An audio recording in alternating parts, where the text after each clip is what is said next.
Saya mengerti bahwa kekristenan itu bukan mengajarkan untuk menjadi hidup yang baik, tetapi menjadi hidup yang benar. Hidup yang baik tetapi tidak menjadi hidup yang benar, itu sama saja dengan omong kosong. Kita hidup berbuat baik, melakukan amal ibadah, melakukan sedekah apapun itu, tapi hidup kita tidak benar di hadapan Tuhan, itu kosong. Jadi saya belajar bahwa di sini kehidupan benar itu lebih penting daripada kehidupan yang baik. Karena dalam kekristenan kita diselamatkan bukan karena perbuatan baik kita, bukan karena amal ibadah kita, tapi kita diselamatkan karena kasih karunia. Makanya saya menerima Yesus, karena saya sadar diri saya nggak sempurna. Mungkin ada dosa yang tidak saya sengaja lakukan, iri hati, pikiran apapun yang melenceng dari firman Tuhan itu sudah dosa, walaupun kita nggak sengaja. Makanya saya sadar, satu dosa pun yang kita buat, dosa kecil maupun dosa besar, itu sama saja di mata Tuhan. Gitu. Makanya saya takut ketika saya baca di Titus 3 ayat 5. Pada waktu itu Dia telah menyelamatkan kita bukan karena perbuatan baik yang telah kita lakukan, tetapi karena rahmat-Nya oleh permandian kelahiran kembali dan oleh pembaruan yang dikerjakan oleh Roh Kudus. Segala sesuatu kita diselamatkan bukan karena perbuatan baik. Kita mau usaha, mau mengusaha keselamatan kita, kita mau memanjat untuk masuk surga, Tuhan nggak bisa disogok dengan perbuatan amal baik kita. Gitu loh. Saya bilang, Tuhan, saya mau masuk surga, saya berbuat baiklah, saya sembayanglah, saya mau memberi sedekah. Oh, nggak bisa. Ajaran kekristenan bukan kayak gitu. Keselamatan itu diperoleh karena kasih karunia. Tuhan nggak bisa disogok. Karena Allah, orang Kristen itu nggak bisa disogok. Lo mau sogok dengan perbuatan baik, lo mau sogok dengan amal ibadah, itu nggak bisa. Keselamatan terjadi ketika lo mengaku Yesus sebagai Tuhan dan Juru Selamat. Karena kalau engkau nggak mengaku Yesus, ayat 45, di situ yang dikatakan firman itu sendiri adalah Isa Al-Masih.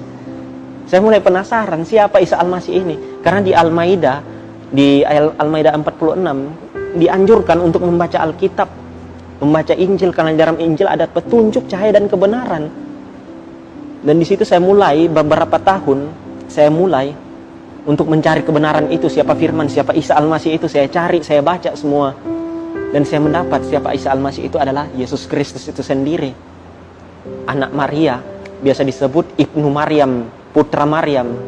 Kalau di Ali Imran ayat 45 dikatakan bahwa di situ firman, kalimatullah, perkataan Allah yang sudah ada sejak awal, yaitu Isa Al-Masih itu sendiri, Yesus Kristus.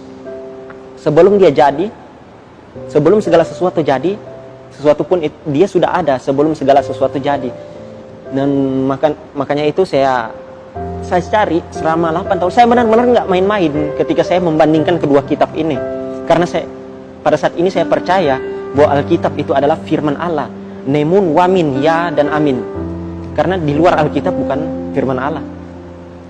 Ketika saya baca di Yohanes 8 ayat 58, di sini kata Yesus kepada mereka, aku berkata kepadamu, sesungguhnya sebelum Abraham jadi, aku telah ada. Sebelum Abraham jadi, dia telah ada. Segala sesuatu diciptakan oleh dia, firman Allah. Saya mulai berpikir di sini, kok bisa gitu? Bahwa yang dikatakan bahwa orang Kristen itu menuhankan manusia. Tuhankan manusia. Kenapa bisa manusia jadi Tuhan? Apakah itu bukan berhala? Saya bilang bukan. Tanpa kita menuhankan Yesus, Yesus sudah Tuhan dari awal. Tanpa dia menjadi manusia, dia sudah Tuhan dari awal. Karena dia adalah Allah itu sendiri, firman Allah. Jadi pas saya mengerti apa itu kekristenan, siapa Isa Al-Masih itu, siapa Yesus Kristus itu, pikiran saya mulai terbuka. Tapi pada saat itu saya belum nggak kepikiran bahwa saat saya akan menjadi hamba Tuhan. Selama seling waktu itu berjalan, ketika saya bertobat sesungguhnya itu pada saat saya SMP. Saya menerima Yesus. Saya banyak memberitakan Yesus, siapa firman Allah itu sendiri. Karena Allah yang kita pahami sekarang adalah Allah yang sebenarnya, gitu. Allah tanpa firman itu kosong. Jadi kalau mau bilang Allah itu bukan firman, itu dia bukan apa-apa. Karena Allah menciptakan segala sesuatu dengan firman. Yang dikatakan di agama saya sebelumnya, Allah menciptakan segala sesuatu itu menggunakan kum fayakum, yang berarti dengan perkataannya. Jadilah terang, jadi. Jadilah ini, jadi ini, gitulah. Jadi setiap orang yang percaya akan firman Allah, itu sudah mempercayai Allah itu sendiri. Karena ketika saya bertobat, saya nggak pernah main-main gitu, mau cari Tuhan, mau cari kebenaran. Saya menyelidiki setiap kitab, saya nggak pernah main-main 1% pun.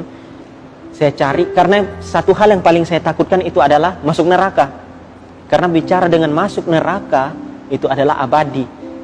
Jikalau engkau masuk neraka, engkau mau minta ampun di neraka pun itu nggak akan diampuni. Makanya saya paling takut itu saya masuk neraka, gitulah. Semua agama mengajarkan kebaikan, tetapi belum tentu semua agama mengajarkan kebenaran, gitu. Agama mengajarkan kebaikan, tapi belum tentu mengajarkan kebenaran, gitu. Jadi di sini saya mengerti bahwa kekristenan itu bukan mengajarkan untuk menjadi hidup yang baik, tetapi menjadi hidup yang benar. Hidup yang baik tetapi tidak menjadi hidup yang benar, itu sama saja dengan omong kosong. Kita hidup berbuat baik, melakukan amal ibadah, melakukan sedekah apapun itu, tapi hidup kita tidak benar di hadapan Tuhan, itu kosong. Jadi saya belajar bahwa di sini kehidupan benar itu lebih penting daripada kehidupan yang baik. Karena dalam kekristenan kita diselamatkan bukan karena perbuatan baik kita, bukan karena amal ibadah kita, tapi kita diselamatkan karena kasih karunia. Makanya saya menerima Yesus, karena saya sadar diri saya nggak sempurna. Mungkin ada dosa yang tidak saya sengaja lakukan, iri hati, pikiran apapun yang melenceng dari firman Tuhan itu sudah dosa, walaupun kita nggak sengaja. Makanya saya sadar, satu dosa pun yang kita buat, dosa kecil maupun dosa besar, itu sama saja di mata Tuhan.